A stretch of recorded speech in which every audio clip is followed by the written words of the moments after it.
Episode 56 na tayo na magandang dilag mga kapuso, araw ng Martes, September 12, 2023. Hindi talaga naniniwala si Gigi na nagpakamatay lamang ito si Abigail at ganun lamang ang naging dahilan niya.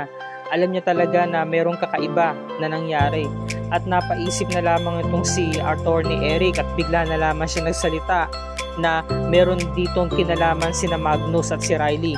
Gagawin nila ang lahat para malinis ang kanilang mga pangalan. At talaga nang gigigil itong si Gigi, no? Sinasabi niya napakalinis ng kanilang mga mukha, pero mga halimo sila sa kaloob-looban nila. Nang gigigil talaga siya.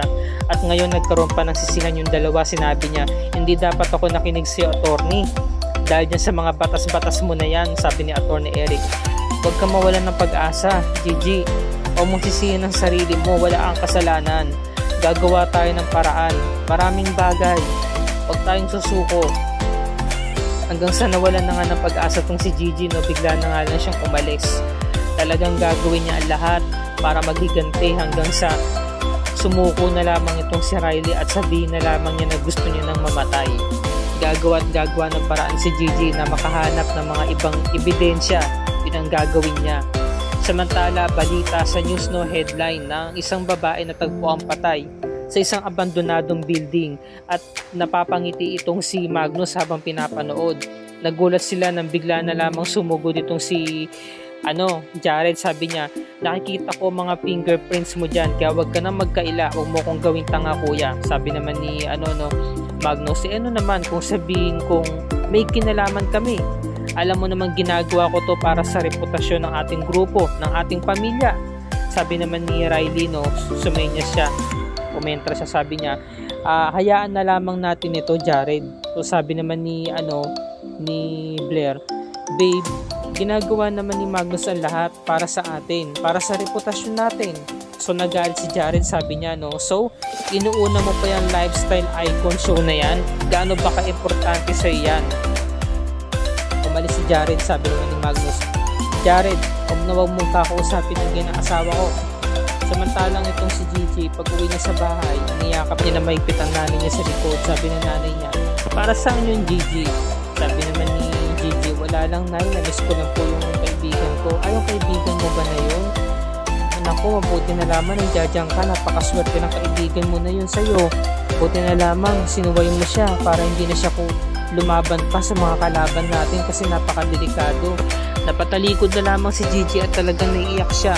Ngayon nakita siya ng kanyang nanay at tinanong siya, bakit siya umiiyak? Sabi naman ni Gigi, wala po nay, naalala ko lang po kasi yung kaibigan ko. Pero hindi niya sinasabi sa nanay niya na patay na itong si Abigail kasi makakadagdag lang yun ng problema. Samantala, sumunod na araw, pinuntahan niya ang lamay nito ni Abigail. Sumilip siya sa wake nito at nakita niya ang nanay nito umiiyak. Samantalang yung mga kapatid, di ba? Mga walang kamuang-muang pa, pero talagang nakatulala. Ayan, napakabata pa ni Abigail para mamatay, di ba? May pangarap siya para sa pamilya niya. Kaya nga sabi ni Gigi nung umupo siya sa likuran ng nanay nito ni Abigail, sabi niya, Mrs. Menor, nakikiramay po ako sa mga nangyari. Hayaan niyo po, sagot ko na po yung pagpapalibing lahat ng mga gastusin po ni Abigail. Sabi naman ng nanay niya, alam niyo, hindi na po ako tatanggi. Malaking tulong po itong ginawa ninyo para sa amin kasi po, ito lang po masasabi ko. Si Abigail lang po yung tanging pag-asa ko na makahawon kami sa hirap. Parang wala na po kaming pag-asa na makabangon pa. Dahil po sa mga nangyari, sabi naman ni Gigi, huwag po kayong mag-alala. Bibigyan ko po kayo ng magandang trabaho. Ako na po ang bahala sa mga gastusin ninyo. Akuin ko na po lahat. Sa totoo lang po, nakukonsensya ako kasi parang ako pa yung dahilan kung bakit napahamak ang anak ninyo, kung bakit namatay si Abigail. Sabi na nanay niya, wala kang kasalanan, Ma'am Greta. Huwag niyo pong sisihin sarili niyo kasi kagustuhan ko naman po ito na lumaban kami at pares po tayo may pinaglalaban. Sabi ni Greta, no, isiguraduhin ko po sa inyo na hindi masasayang ang pagkamatay ni Abigail. Makakamit din natin ang hustisya para sa kanya. Samantala nagpe-fencing sila magkaibigan, no, sabi naman ni Cyrus, ano lang, for friends lang tong match na to bro, chill lang. Sabi naman ni Atty. Eric, pasensya ka na bro, Di ko lang talaga mawala sa isipan ko itong si Abigail yung nangyari sa kanya. 2 beses na to. Una-una hindi ko na ipagtanggol si na Ma'am Luisa saka si Gigi. Pangalawa si Abigail, wala akong nagawa. Sabi naman ni Cyrus, hindi pa uli ang lahat bro. Isipin mo na lang, marami pang pagkakataon. Marami pang rematch. Marami pang laban, huwag kang susuko. Sabi naman ni Atty. Eric, tama ka. Tamang sinabi mo. Samantala, itong si Sofia, kino-comfort niya at pinapalakas niya ang loob ni Gigi. Sabi niya, alam ko na upset ka ngayon dahil sa nangyari kay Abigail, pero huwag kang magpadala sa lungkot o mong sisihin ang sarili mo. Kailangan natin mag-focus sa mga kalaban. Kailangan natin ipagpatuloy ang ating pinaplano. Sabi naman ni Gigi, alam mo tita, tama ka. Hindi dapat ako sumuko. Alam mo tita, pasensya na ako nakinig ako kay Eric. Dapat kasi hindi ko na sinunod yung kagustuhan niya na makinig muna sa mga batas na yan. Yan tuloy, ang dami tuloy mga nadami na tao. #never again. Hindi ko na ulitin yun. So, kinakailangan talaga nilang gumawa ng paraan nang sila lang at hindi na nga daw nila ito papaalam pa kay Atty. Eric para hindi na ito makialam pa. Diba? So, gagamitin nila ang mga plano nila sa dahas. So, ito yung mga dapat nilang gawin. Kailangan nilang labanan itong si Riley. Yun nga, papaano, di ba? Yung tinatanong ni Tita Sofia, sabi naman ni Greta, meron na raw siyang naisip na paraan. Meron daw siyang pinaplano para mahuli ang totoong pag-uugali nito ni Riley. Yan, so ito na. Pinuntahan na nga nila itong si Atty. Eric para nga ibigay yung mga ebidensya na CCTV footage. Sinabi niya kay attorney na meron daw siyang inutusan, rumampa daw sa loob ng Capsule X.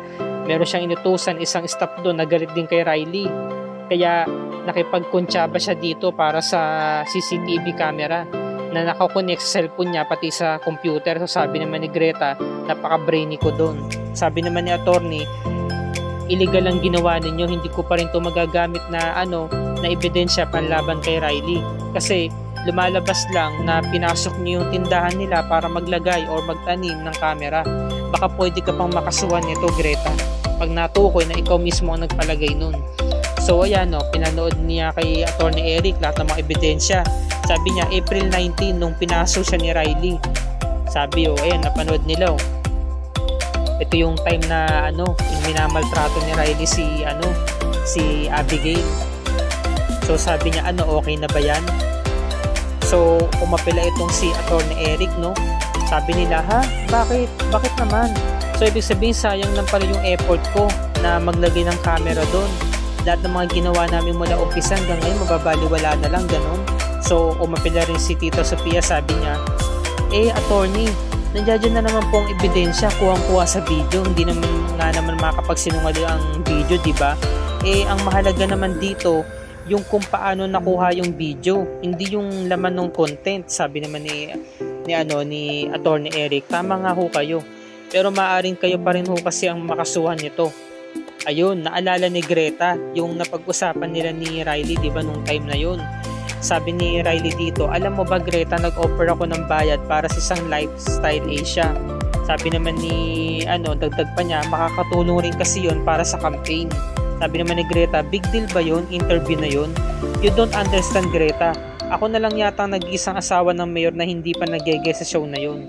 O sabi ni Greta, tita, kilala niyo po ba yung isang tauhan sa Channel 6? Tama, si Michael. May kakilala ako doon, isang news anchor. Yun.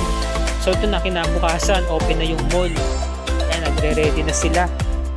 Nag-aayos na ng mga damit sa Capsule X. So, yung isang staff doon, pinunan ni Riley, sabi niya, halika nga dito, anong pangalan mo? Nakita mo naman, di ba, yung hilera ng mga hat, anong kulay niyan? Color red po, anong kulay niyan? Color orange po, yun naman pala isin mo yan pinaltrato na naman yung isang staff, tapos biglang dumating si, Greta, sabi niya, hi Riley, anong ginagawa mo dito? Ay talaga ba, hindi ka pa rin ba makamove on? Hindi mo pa rin ba ako kayang patawarin? Wala talagang kaibigan ko yung dalawa. Para sabihin ko sa'yo, kaibigan ko si Allison, kaibigan din kita. Kaya ko nga kayong pagsabayin Ano ibig mo sabihin? Friends ko kayong dalawa. Pero alam mo ba, mas friend kita. Kaya huwag ka na magtampo. Sige ka, magkakaroon ka pa naman ng screening para sa Lifestyle Asia kasi nakausap ko na yung isa sa mga staff doon at binigay ko na yung pangalan mo. Talagang napapayag ko sila. Talaga ba, Greta? Napapayag mo sila? Paano mo nagawa yun? Kasi bukas na yung screening. Kung hindi ka pupunta, sabihin ko na lang doon sa staff na hindi ka pupunta. Masayang naman yung effort ko. Saka alam ko gustong-gusto mong maging part ng Lifestyle Asia. Gusto mong mag-guest doon at para ma-interview ka. Diba importante yun sa'yo? Greta, sagit lang.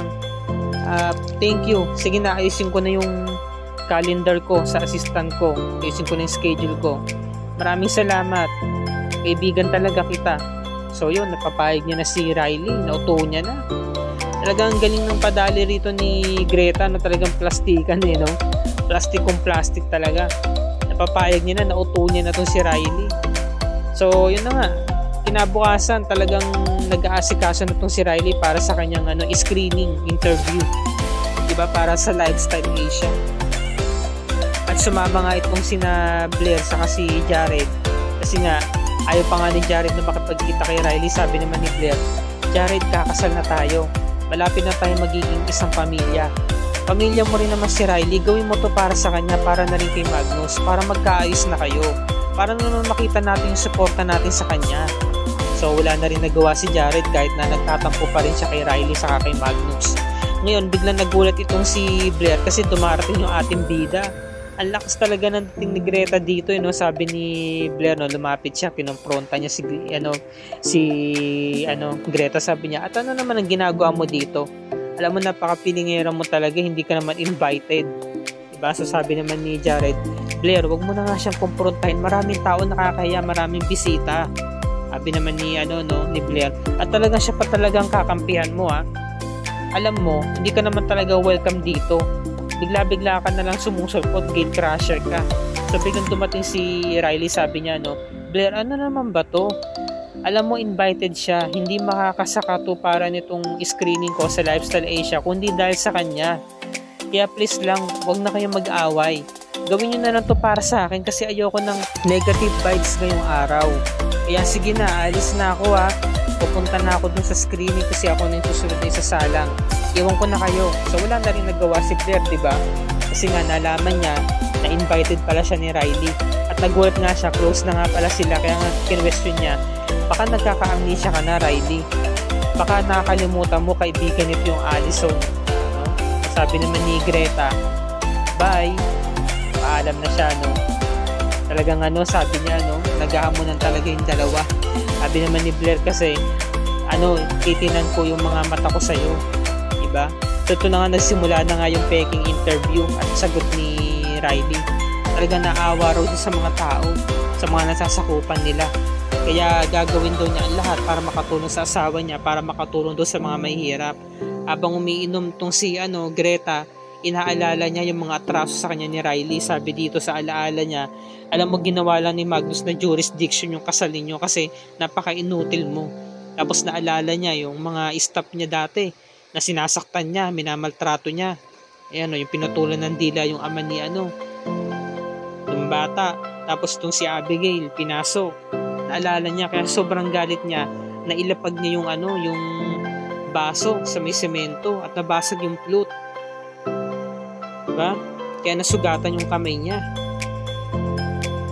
Yun, nabasag. Dala siya ng emosyon.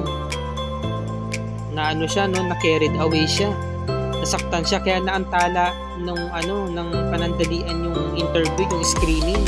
Kay Riley, sabi niya, what happened? Anong nangyari dyan? Lumapit si Blair, sabi ni Jared, Greta, nasaktan ka.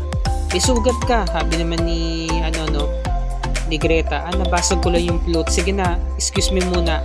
Punta muna ako ng CR. Sabi naman ni Blair, babe, big girl na siya, hindi mo na siya pwedeng samahan. Hayaan mo siya, sabi naman ni Jared, please lang, Blair. Siya ngayon nakagawa ng dahilan kung ba't ako nakaligtas sa may triathlon, sa pagkakalunod ko. Kaya, hayaan mo na ako. Ito na yung way ng pasasalamat ko sa kanya para makaganti. So, pinuntahan niya si Greta habang naghuhugas ito ng sugat. Sabi niya, can I help you? Meron ba akong may tutulong? Sabi naman ni Greta, okay lang, Jared, sanay naman ako mag-isa. Kasi kung tutulungan mo ko, baka makasanayan ko. What do you mean? Kasi kapag tinulungan mo ko, baka masanay ako sa'yo. Sabi naman ni Jared, no? Ganun ba? Siya nga pala, ba't hindi ka na nakapunta ng triathlon? Namimiss kasi kita eh. Ay sorry, hindi ko dapat sinabi yun. Sabi naman ni Greta, no? Alam mo, namimiss din naman kita eh. Alam mo, kahit naman na hindi tayo magkita sa triathlon eh, may mga way naman, di ba, para magkita tayo, para magawa natin yung mga gusto natin. So, inaakit niya na si Jared. Alam mo naman, marami akong ganap sa buhay, kaya busy ako. Sabi kasi ni Jared, di ba, halos 1 month ka nang hindi nagpapakita. Wala na raw siyang naitetrain, kaya namimiss niya itong si Greta. So, dito na po nagtatapos ang review and recap para sa araw na to. Malalaman natin kung ano yung mga susunod na kaganapan dito sa next episode natin. Sa episode 57, araw ng Miyerkules, September 13, 2023. Wag na wag natin palalagpasin ang napakagandang tagpo dito sa Magandang Dilag dahil nandito na ang downfall ni Mrs. Riley Tevez Ilusorio. Magaganap na bukas dahil nakapasa nga sa screening, kaya ang sumunod na araw ay nandito na sila sa event ng Lifestyle Asia sa interview sa kanya. Sa mismong araw ng interview, mayroong malaking pasabog. Talagang ipinala sa TV screen, no? Sa malaking screen, yung report ng isang reporter ng Channel 6 na ang sabi sa kanya, meron daw anonymous na nagpadala sa kanya ng video tungkol nga rito sa kabalastugan na ginagawa nito ni Riley na pinapahirapan niya yung mga staff niya sa Capsule X. Maski daw yung kaibigan niya ay sinasaktan niya. Ito nga si Allison, di ba? Merong footage. Ito yung yung kinunan ni Donna, di ba, ng video. So wala na. Laglag na si Riley. Matibay yung ebidensya laban sa kanya, kaya makakasuhan na siya at makukulong na siya. So meron na namang isang miyembro ng Capsule X ang madadownfall ngayong araw na to, mga kapuso, kaya ito yung wag na wag natin palalagpasin. At kung bago ka pa lamang sa akin channel, please like this video at i-share mo na rin to sa iyong social media platforms. I-hit mo na rin ang subscribe button with notification bell icon para lagi ka updated sa mga episodes ng Magandang Dilag and other GMA shows tulad nito. Magandang hapon mga kapuso, maraming salamat po sa inyong panonood and God bless us all.